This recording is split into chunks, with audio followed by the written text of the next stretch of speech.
Romer Jiménez, bueno, Cristian Martínez, Félix Humberto Porte,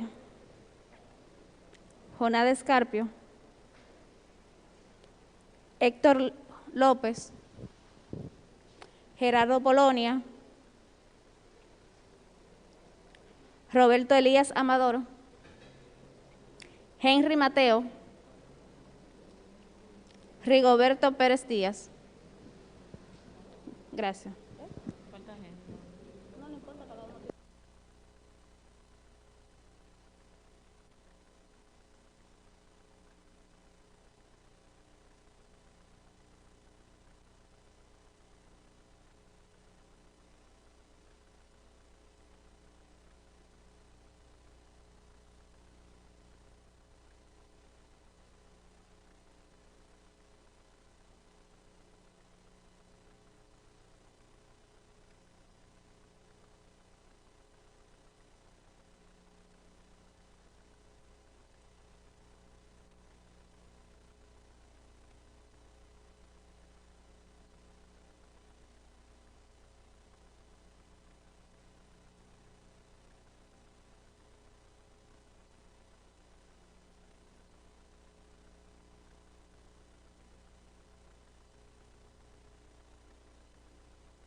Todos de pie.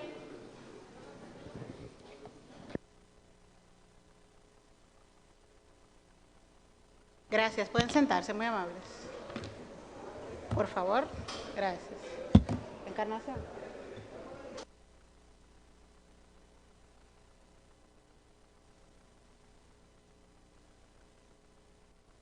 Sentarse, muy amables. ¿Nos colaboran con el silencio, por favor?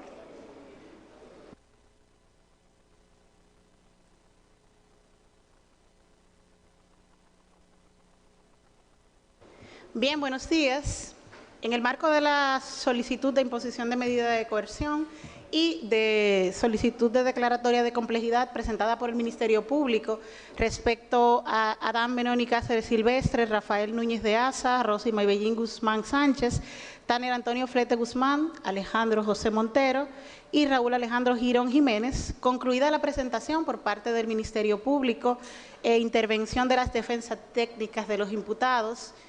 y la declaración de las personas imputadas que decidieron hacer uso de su derecho. En primer término, es preciso destacar el eje de discusión. En este caso se va a evaluar la pertinencia de la solicitud de imposición de medida de coerción, la pertinencia o no, y la declaratoria de complejidad del mismo. Hay algunas cuestiones previas que fueron planteadas. La defensa técnica de Alejandro José Montero Cruz solicitó la separación del proceso conforme los términos del artículo 64 del Código Procesal Penal, haciendo referencia a la no vinculación del imputado con los ilícitos arguidos, independientemente de que se trata de una etiqueta provisional. En este punto, esta juez advirtió que existe imposibilidad material de deslindar la imputación respecto a personas imputadas en este momento procesal, primero por el espectro de valoración y el ámbito de discusión en esta audiencia relativa a la medida de coerción, y siendo el elemento propuesto por la defensa a esos fines un elemento meramente de fondo, por lo que no es evaluable en este contexto. Ya en cuanto a la solicitud de imposición de medida de coerción, partiendo de la taxatividad referida por la norma en cuanto a los requisitos exigidos para verificar la procedencia o no de medida de coerción, es indispensable evaluar lo siguiente: la existencia de elementos suficientes que puedan sostener razonablemente que la persona imputada con probabilidad es autor o cómplice de la infracción. Esto implica que, sin prejuzgar el fondo, se justifique la necesidad y utilidad de una medida de coerción en base a la seriedad de la investigación. En segundo término, el segundo elemento a considerar conforme la normativa procesal vigente es la existencia de riesgo de fuga que se desprenda en este caso acerca de la que persona imputada pudiera no someterse al procedimiento, y esto implica que sea justificada la necesidad, la utilidad de imponer alguna medida dada su carácter instrumental que sujete a las personas investigadas al proceso ante la existencia de algún riesgo. Y en tercer término, exige la norma que la infracción que se atribuya esté reprimida con penas privativas de libertad. Esto implica que la etiqueta provisional que el Ministerio Público otorga en este sentido, los tipos penales entrañen sanciones privativas de libertad. Innegablemente, esta jueza, al momento de evaluar esos presupuestos, debe examinar en cuanto al riesgo de fuga, circunstancias muy puntuales a que hace referencia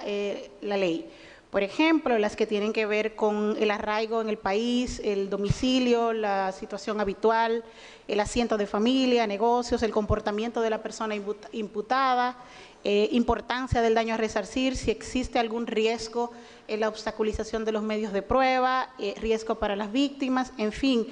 supuestos que están descritos de manera muy específica por la ley. A partir del examen de estos elementos a que he hecho referencia,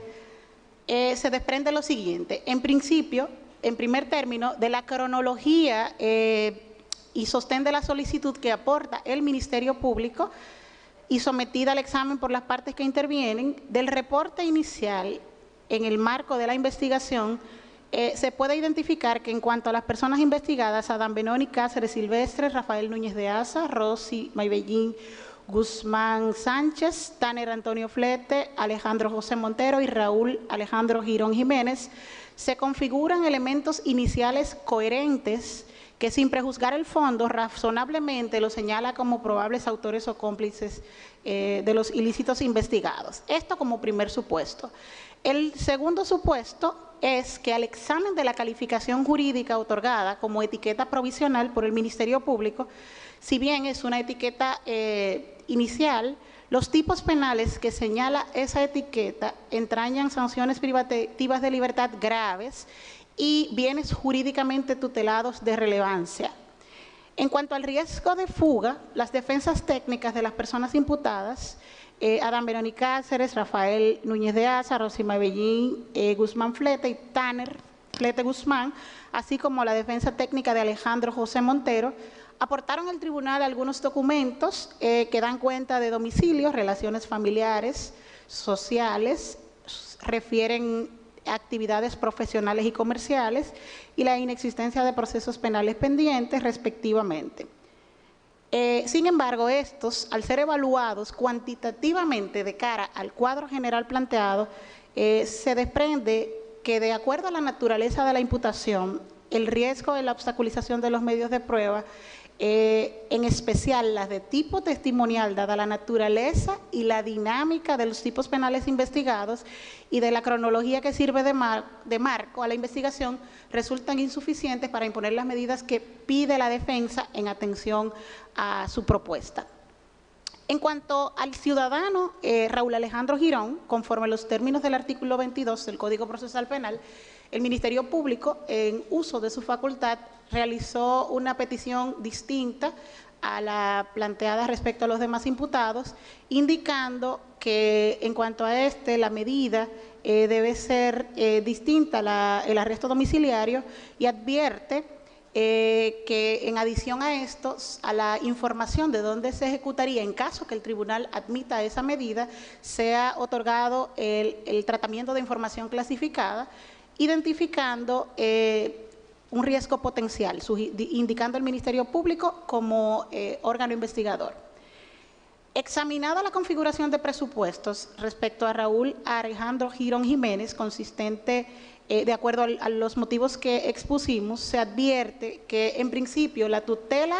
a los derechos fundamentales de las personas, independientemente de la medida de que trate, pues es responsabilidad del Estado habilitar las condiciones para las condiciones, medios y estructuras para tutelarlos por su sola condición de sujeto de derechos. Y en ese marco, el cumplimiento de una medida de esa naturaleza no está exenta de ese resguardo, por lo que entiende pertinente y coherente la solicitud del Ministerio Público. Y en ese punto, la autorización que el manejo a la información del domicilio se daría, lo que implica confidencialidad en su utilización, no solo para fines de contacto a través de la Procuraduría General de la República como custodia del mismo por parte del Tribunal Control, sino para fines de convocatoria a través de la Procuraduría. En ese sentido, y en adición a lo antes planteado, ha solicitado el Ministerio Público la declaratoria de complejidad del proceso, conforme los términos del artículo 369 y 370, postura que fue rebatida por la defensa técnica, partiendo de que el impacto de esta declaratoria respecto a personas individualizadas o no individualizadas. En cuanto a ese aspecto, es preciso señalar que las reglas de complejidad no son un instituto procesal de impacto individual, sino que, en caso de ser acogido, esto impacta en el proceso, en los plazos para deliberación, en los aspectos relativos a la investigación y en los plazos procesales que son inherentes a todas las partes. Al examen de esto se desprende, en principio, de cara a los requisitos establecidos por la ley, la configuración de todos los presupuestos para declarar complejo el proceso. En primer término, porque a la fecha existe pluralidad de personas identificadas o individualizadas, pluralidad de conductas descritas por el investigador. Si bien se trata de una etiqueta provisional, a la fecha entrañan unos tipos penales que, en el corpus normativo de Derecho Internacional se refieren a tipos de naturaleza estructurada, cuyo abordaje investigativo y el ejercicio probatorio inclusive resulta distinto a las conductas y a la tramitación cotidiana de otras conductas existentes. Tomando en consideración esto, el tribunal ha decidido lo siguiente: en cuanto a la forma, acoge como buena y válida la solicitud del Ministerio Público. En cuanto a la instancia, por cumplir con los parámetros establecidos por la ley. En cuanto al fondo, declara aplicables las reglas para asuntos complejos estipulados en las disposiciones de los artículos 369 y 370 del Código Procesal Penal. En cuanto al fondo de la solicitud de imposición de medida de coerción, impone a los ciudadanos Adán Benoni Cáceres Silvestre, Rafael Núñez de Asa, Tanner Antonio Flete Guzmán y Alejandro José Montero Cruz, de generales que constan, la medida de coerción establecida en el numeral séptimo del artículo 226 del Código Procesal Penal relativa a prisión preventiva por espacio de 18 meses a cumplir en el Centro Correccional y Rehabilitación Najayo Hombres. Impone a la imputada Rosy Maybellín Guzmán Sánchez, la de generales que constan, la medida de coerción establecida en el numeral séptimo del artículo 226 del Código Procesal Penal, a ser cumplida por el mismo periodo de 18 meses en el Centro Correccional y Rehabilitación Najayo Mujeres. En cuanto al imputado Raúl Alejandro Girón Jiménez, impone la medida de coerción consistente en arresto domiciliario consignada en el artículo 226 del precitado Código, bajo custodia de la Procuraduría General de la República, autorizando a su vez que el manejo de la información del domicilio donde se ejecutará esta medida sea proporcionado al Tribunal Control del Proceso con carácter confidencial y se otorga el tratamiento de información clasificada, lo que implica la confidencialidad en su utilización solo para fines de contacto y convocatorias a los actos procesales que fuere menester. Ordena que la decisión sea remitida por ante el primer juzgado de la instrucción del Distrito Nacional, juzgado apoderado del control de la investigación. Fija la revisión obligatoria de las medidas de coerción impuestas para el día que contaremos a martes 10 del mes de agosto del año 2021. Ordena a la secretaria del tribunal la entrega de la presente resolución de manera íntegra a las partes presentes y representadas. En este punto, pues, es la decisión. Pasen buenas tardes.